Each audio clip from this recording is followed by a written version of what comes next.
friends, we've been learning about the living Christ. Okay. Please watch and listen as the young women of the Santa Clara 15th Award recite the living Christ. As we commemorate the birth of Jesus Christ 2 millennia ago, we offer a testimony of the reality of his matchless life and infinite virtue of his great atoning sacrifice. None other has had so profound an influence upon all who have lived and will yet live upon the earth. He was a great Jehovah of the Old Testament, the Messiah of the New. By the direction of his Father, he was the creator of the earth. All things were made by him, and without him was not anything made that was made. Though sinless, he was baptized to fulfill all righteousness. He went about doing good, yet was despised for it. His gospel was a message of peace and goodwill. He entreated all to follow his example.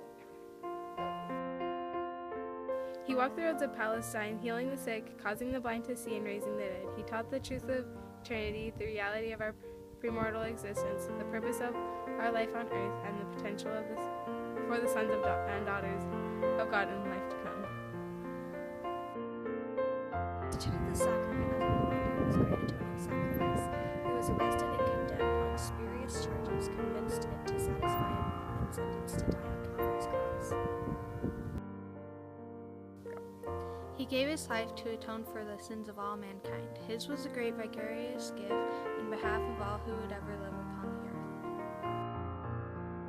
We solemnly testify that his life, which is essential to all human history, neither began in Bethlehem nor concluded on Calvary. He was the firstborn of the Father, the only begotten Son in the flesh, the Redeemer of the world. As he rose from the grave to become the first fruits of them that slept, as risen Lord, he visited among those that had loved in life. He also ministered among his other sheep in ancient America. In the modern world, he and his father appeared to the boy Joseph Smith, ushering in the long-promised dispensation of the fullness of times. Of the living Christ, the prophet Joseph wrote, "His eyes were as a flame of fire, the hair of his head was white like unto the pure snow. His countenance shone above the brightness of the sun, and his voice was the sound of the rushing of great waters, even the voice of Jehovah, saying, I am the first and the last. I am he who liveth, I am he who is slain, I am your advocate with the Father." Of him the prophets also declared, "Now after many testimonies which have been given of him, this is the testimony last of all that we give, that he lives.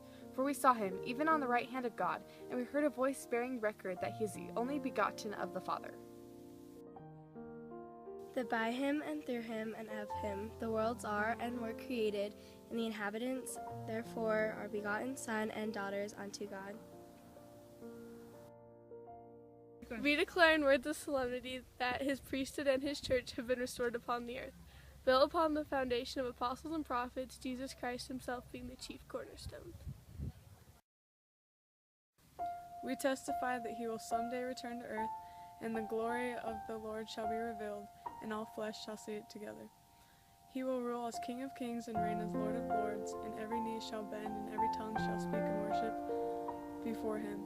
Each of us will stand to be judged with him according to our works and the desires of our hearts.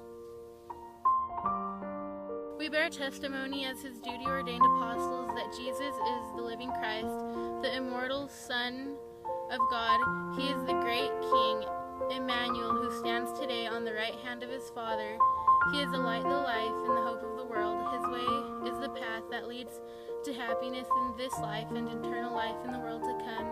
God be thanked for the matchless gift of his divine Son.